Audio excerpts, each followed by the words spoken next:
the deadliest crash in history, 583 dead in seconds. On a foggy runway in 1977, a Boeing 747 was speeding up for takeoff. The pilot pushed the throttle to the max, but he couldn't see what was ahead of him. Suddenly, out of the fog, another massive jumbo jet appeared on the same runway. It was too late to stop. In seconds, two of the largest planes in the world collided in a ball of fire.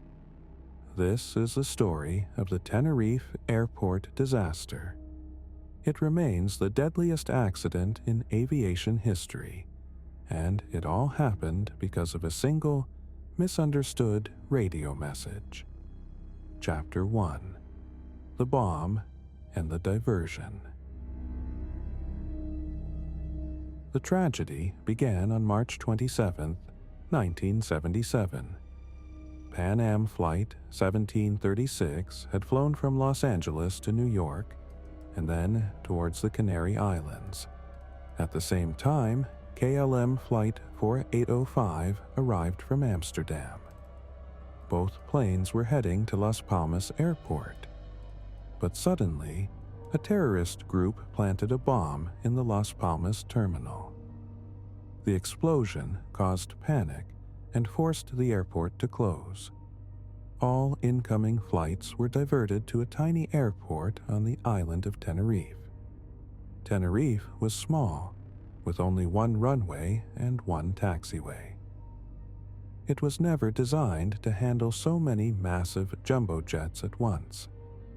Soon, the airport was packed with diverted planes. The small apron was full, blocking the taxiway.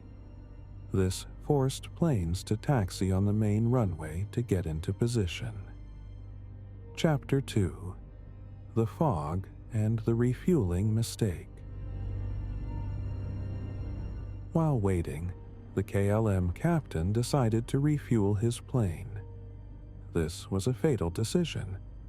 It took extra time, and during this delay, a thick blanket of fog rolled in from the mountains. Visibility dropped to just 300 meters. The control tower could no longer see the planes, and the airport had no ground radar to track them. When Las Palmas finally reopened, the KLM plane was heavy with fuel and blocked the way. The Pan Am plane had to wait behind it. Finally, air traffic control ordered the KLM plane to taxi to the end of the runway and make a 180-degree turn. They also told the Pan Am plane to follow behind and exit at C3. But in the thick fog, the Pan Am pilots missed the C3 exit. They were still on the runway, taxiing toward the exit, while the KLM plane was already at the end, turning around. Chapter 3: The Radio Silence. The KLM captain, eager to leave, pushed the throttle. He thought he had clearance to take off.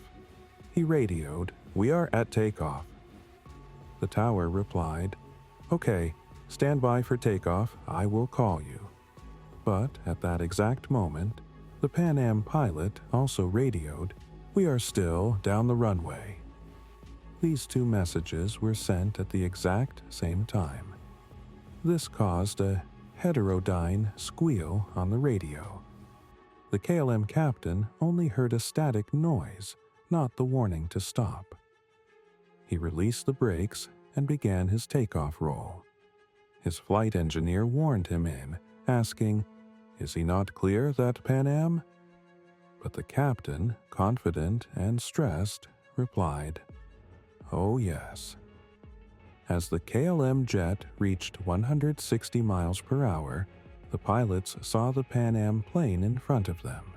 They tried to pull up, dragging the tail on the ground, but the heavy fuel tank made the plane too heavy.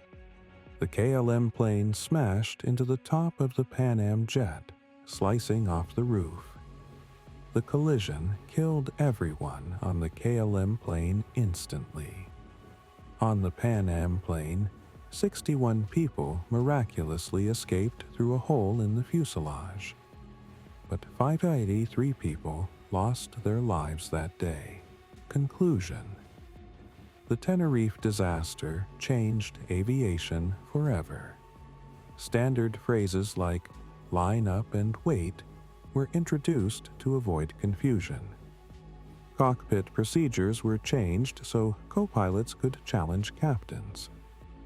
It was a tragedy born from impatience and bad luck, but it made flying safer for everyone else. Question for the audience: do you think pilot error or the lack of radar was the biggest cause of this crash?